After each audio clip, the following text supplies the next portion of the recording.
Selamat malam pemirsa, kembali lagi bersama saya Arta pada FG3 Talks. Kali ini saya akan mengajak pemirsa sekalian untuk ikut berdiskusi mengenai transisi energi.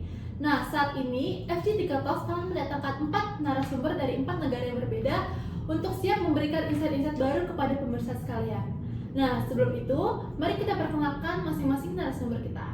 Yang pertama terdapat perwakilan dari 2 negara berbeda dari negara berkembang. Untuk dari negara berkembang dipersilakan. Perkenalkan, saya Indira selaku perwakilan dari negara Indonesia. Perkenalkan, saya Valisa selaku perwakilan dari Kenya. Oke, selanjutnya terdapat perwakilan dari 2 negara maju. Kepada 2 negara maju dipersilakan. Perkenalkan, nama saya Rido selaku perwakilan dari Jerman. Perkenalkan, nama saya Alvan selaku perwakilan dari Amerika Serikat. Oke, setelah berkenalan dengan para narasumber dari 4 negara berbeda, maka dari itu sebelum memasuki pembahasan utama, marilah kita saksikan cuplikan berita berikut ini mengenai transisi energi.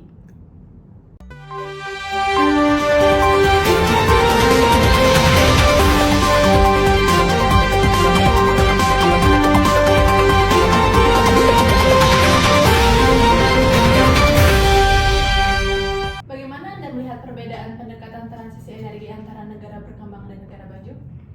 Saya melihat di sini terdapat perbedaan yang cukup mencolok ya, di mana negara-negara maju seperti Jerman atau Norwegia sudah memulai transisi energi semenjak 1 atau 2 dekade yang lalu, didukung dengan finansial, teknologi, dan kebijakan yang sudah matang. Di mana mereka juga sudah mampu menurunkan ketergantungan pada bahan bakar fosil yang cukup signifikan. Sementara di negara-negara berkembang, negara-negara ini masih menghadapi tantangan seperti kurangnya dana, lalu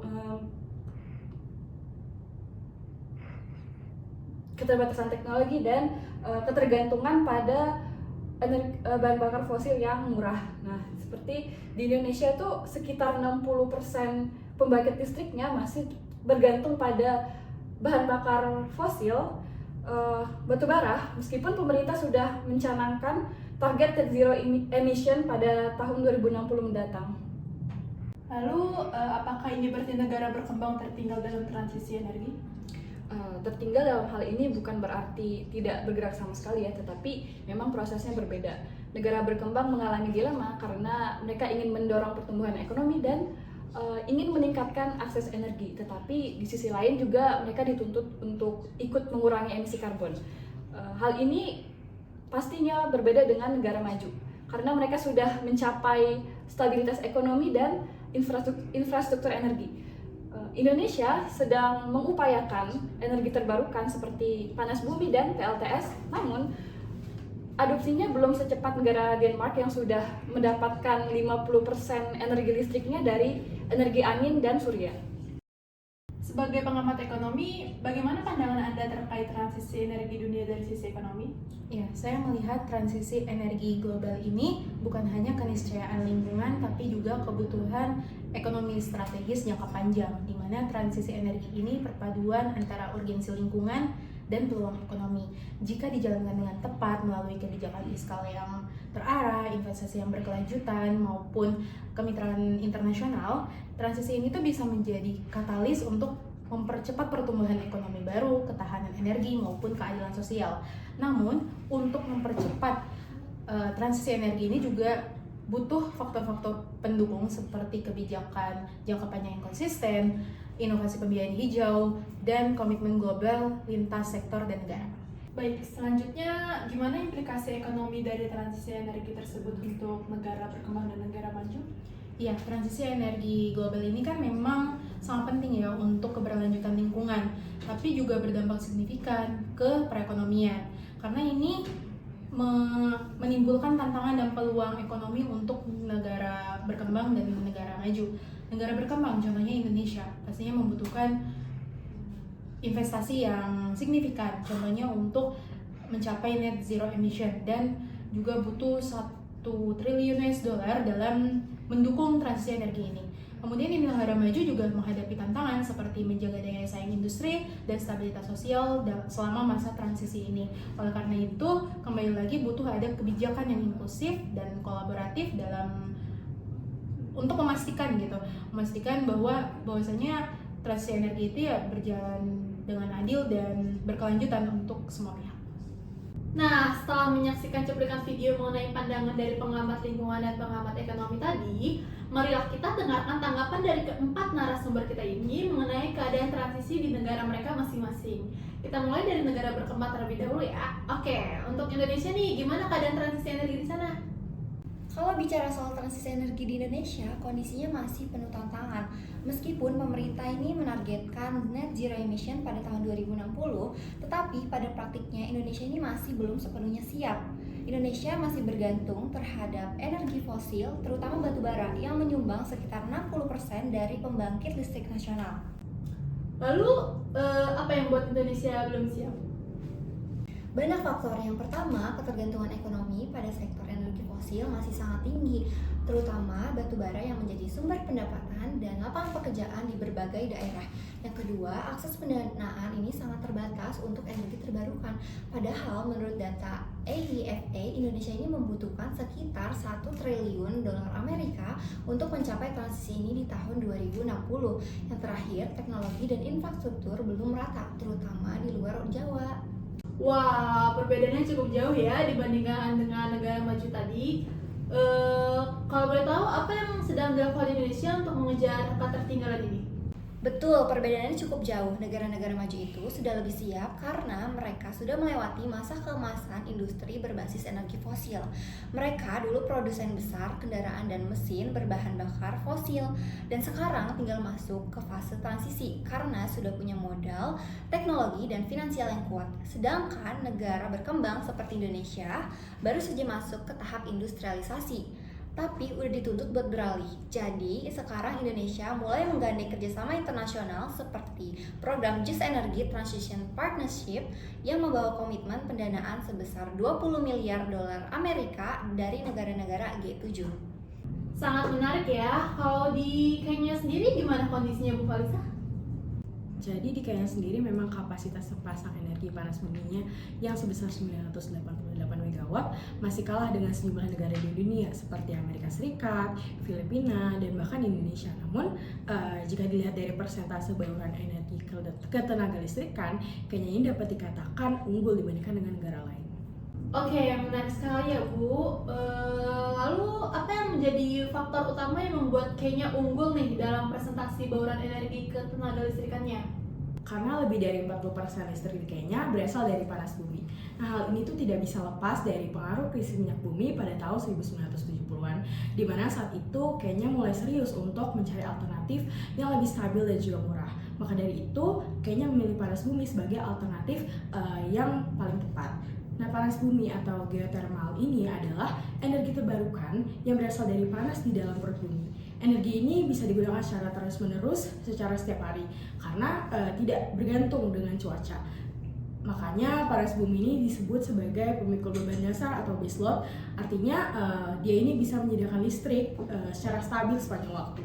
Meskipun panas bumi terlihat sangat keren, tetapi pengembangan ini tidak mudah, di mana dalam pengembangan panas bumi ini butuh biaya yang besar, waktu yang lama, serta terdapat berbagai resiko yang bisa terjadi. Maka dari itu, sejak puluhan tahun yang lalu, Kenya ini konsisten dan secara bertahap untuk mengembangkan panas bumi, yang salah satu pendorongnya adalah krisis minyak bumi pada tahun 1970-an. Oke, setelah mendengarkan pandangan dari dua negara berkembang tadi, sekarang kita lanjut nih ke negara-negara maju. Kita mulai dari Jerman dulu ya. Buat perwakilan dari Jerman, gimana nih kondisi transisi energi di Jerman sana? Oke, terima kasih. Jadi Jerman telah lama memulai transisi energinya melalui kebijakan yang disebut energi Wende atau transisi energi. Jadi fokus utama kami adalah mengurangi ketergantungan terhadap energi fosil dan juga nuklir. Kami juga sedang meningkatkan penggunaan terhadap energi terbarukan seperti angin dan juga matahari. Lalu pada tahun 2023 lalu juga sudah lebih dari 50% kebutuhan listrik di Jerman berasal dari energi terbarukan. Pemerintah di Jerman juga memberikan subsidi besar dan juga insentif terhadap rumah tangga agar menggunakan energi hijau. Tapi meskipun begitu, kami juga menghadapi tantangan, terutama di stabilitas jaringan listrik dan juga kenaikan harga energi yang sempat melonjak karena ada konflik geopolitik terutama di perang Ukraina. Oke, menarik sekali ya Rido. Berarti Jerman udah cukup mapan ya dalam infrastruktur energi barunya. Oke, sekarang kita lanjut nih ke Amerika Serikat. Untuk Afan, gimana nih situasinya di sana? Terima kasih Arta sebagai moderator. Kami dari Amerika Serikat. Kami ini adalah negara dengan potensi yang sangat besar, baik dari energi fosil maupun energi terbarukan. Dalam beberapa tahun terakhir ini kami mulai mempercepat transisi energi, terutama dalam kami bikin lewat paket kebijakan besar seperti Inflation Reduction Act yang diluncurkan pada tahun 2022 kemarin. Lalu melalui kebijakan ini pemerintah federal menggelontorkan dana ratusan miliar untuk mendukung pengembangan teknologi yang terbarukan. Namun transisi energi di AS ini nggak merata. Beberapa negara bagian seperti California dan Texas itu udah sangat maju dalam pemanfaatan energi surya dan angin. Tapi negara bagian lain masih sangat terbelakang nih, kayak masih bergantung pada batu bara dan gas alam. Ini menjadi tantangan tersendiri buat kami Amerika Serikat untuk mastiin transisi energi yang adil dan inklusif di seluruh wilayah gitu akhirnya. Oke, terima kasih atas penjelasan yang sangat komprehensif dari para narasumber kita ini.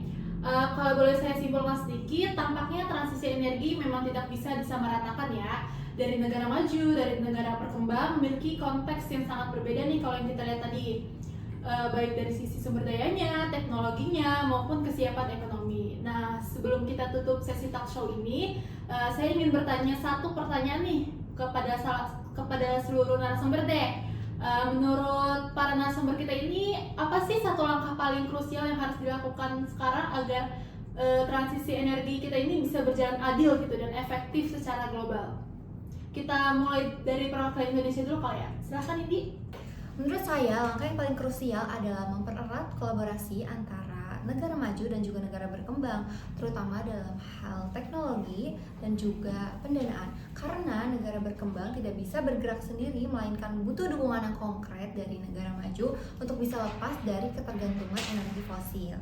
Saya sangat setuju dengan pandangan Mbak Indi, namun selain itu penting juga untuk membangun kebijakan energi yang inklusif dan juga berpihak kepada masyarakat.